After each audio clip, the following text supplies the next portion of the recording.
It is a lightweight bout between Nate Diaz and Tony Ferguson.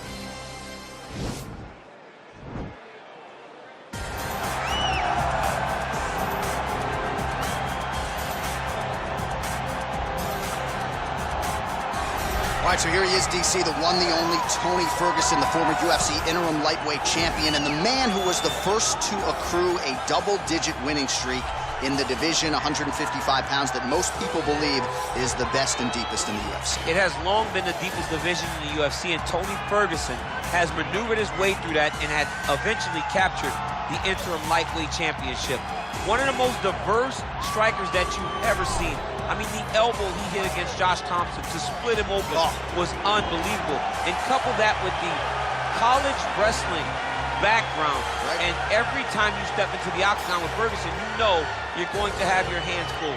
From him walking to the octagon dancing, to getting in there and being so free-flowing, Tony Ferguson is one of the best fighters on the UFC's roster. He really thrives under the bright lights. He is a finisher of the highest order. His training habits are truly the stuff of legend. Eddie Bravo talks about this guy training for 6 hours straight. Probably ill-advised for most fighters, but El Cucuy can do it. He can do it. All right, get out your 209 tattoos, folks. Here he is, the one, the only Nate Diaz, making the walk yet again. It's been a long time, but Nate Diaz is back tonight. He has put in all the right work. You know, few guys in this division work harder than Nate Diaz. It's good to see him back in the And you notice it, John, right? The cardio. The cardio is one thing that stands out about Nate Diaz. He looks like he's just touching guys with all of his strikes, but the build-up, from all the activity that he puts out usually will make his opponents wilt. And once he gets into the ground, he's a jiu-jitsu black belt that can finish the fight with a number of submissions. Yeah, he'll hit you with the open hand, too. He'll invoke that Stockton slap. You think we see that tonight? Stockton slap is just so disrespectful, but I love watching. It's so Nate Diaz. Got to get you a Lafayette slap or something. Good to see Nate Diaz back here tonight, one of the biggest fan bases in the world, and they are all watching the pride of Stockton, California here tonight. Ladies and gentlemen, this fight is 3 rounds in the UFC lightweight division. Introducing first, fighting out of the blue corner. This man is a freestyle fighter, holding a professional record of 26 wins, 8 losses. He stands 5 feet 11 inches tall, weighing in at 155 pounds. Fighting out of Orange County, California, Tony El Cucuy Ferguson!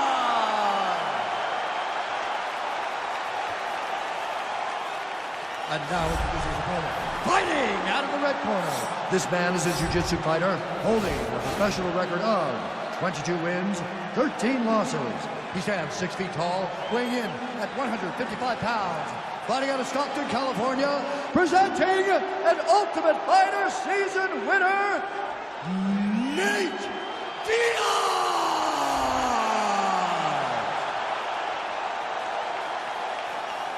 And when the action begins, our referee in charge of the octagon is Yves Lavigne. So Yves Lavigne draws the lightweight assignment here.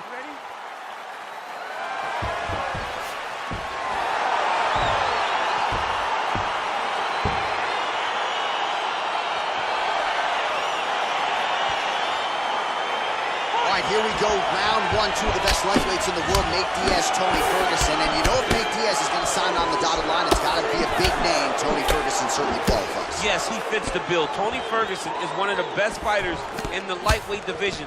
He is a guy that's going to go at Nate Diaz, try to pressure him, and make Nate Diaz fight on his back foot. Well, DC, headgear's not allowed, but he has raised the hands, and he's doing a nice job protecting the dome. He's doing a great job of blocking his head. A lot of times, those shots to the head will knock you out. Not this time. This guy's making sure nothing lands. Oh. Nice connection there by Nate Diaz. Not a guy you want to let get going here on the feet, DC. No, because it's all downhill with Nate, right? It's the activity that will overwhelm his opponents, and this looks like the start of that.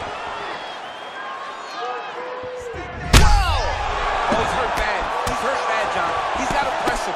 He's got to go chase that finish down now. Oh, big hook. That'll sting. Lands a huge right hand. Oh, big left hand. We'll see if he can follow it up. Jab hurt him a little bit. All right, he engages in the single collar tie. Left hand punch in the clinch. All right, so he continues to use it. Oh, that is as big a strike as he has landed thus far tonight. Big, massive shot lands. Look at how tough his opponent is, though. Still standing, still in their fight. So just over 20 total strikes have already landed for Nate Diaz. Well, he's always on the counterattack, but a nice leg kick there by Ferguson. Big punch lands through the middle. Well, he's doing a nice job here blocking these shots. The chin is tough. Oh! His head's still attached to his body. The last time I saw an uppercut like that, it was Overeem versus Ngannou. And you know they still haven't found Alistair Overeem's head. Switching stances here. Ooh-wee, what a right hand by this young man.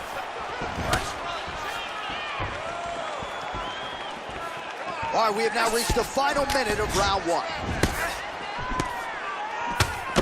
Ooh, big shot land. Whoa! He needs to start looking to finish now because he's got his opponent hurt very bad. Ferguson goes for the clinch here, and this is just a means by which to recover. He is stunned. Oh! Oh, look at him jumping in to try to get the finish. Now he's attacking the triangle. Triangle. Oh, and there's the horn at the end of the round. So the fighter was really caught in a submission there just as the horn sounded. Safe to say he was saved by the bell there. So back to the stools they go. 60 seconds to recover here. We're going to fight on, ladies and gentlemen. Another round coming up. Well, he had a lot more than a puncher's chance coming in. Big knockdown for him in the previous round. DC, talk us through the highlight. He got in his opponent's face, landed that big punch that put his opponent flat on his back. He couldn't get the finish, but if he lands one more time just like that, he will get the victory.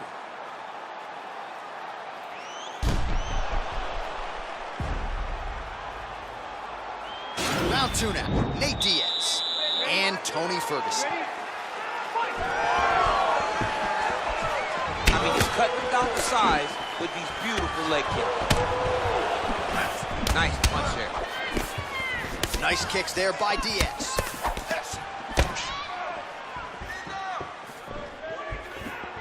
And he landed the right hand there. Mixes it up nicely in terms of staying heavy and also staying active. Ferguson's lower jaw does not look good. I don't think it's broken, but starting to show some obvious signs of swelling. And both guys really throwing with authority. All right, he'll engage in a single collar tie. All right, well, he's landed some good shots tonight, but there's no three-piece, there's no soda. More often than not, it's one and done. He's not even getting a combination. I mean, if you're going to sit there at the drive-thru, order a combination, take the soda with your food, give him the right hand behind the jab, give him the hook behind the right hand. Jab, right hand, hook, that's 2 boom. Ferguson out on his feet! Oh! Ooh, diving punch lands.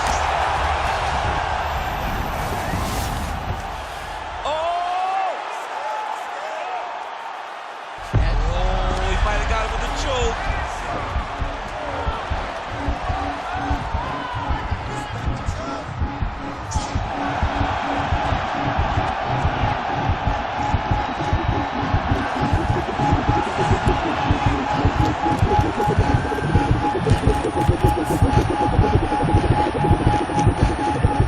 He got it, John. Oh, he got it done, absolutely. He finishes his opponent by way of submission.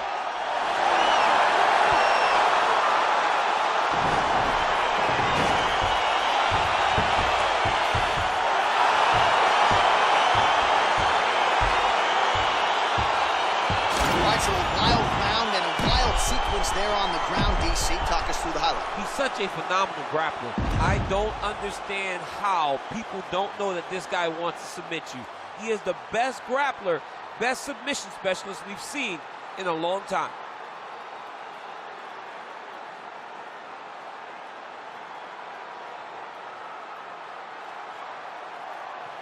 So there he is, your winner by submission, and that's exactly how you put the rest of this division on notice.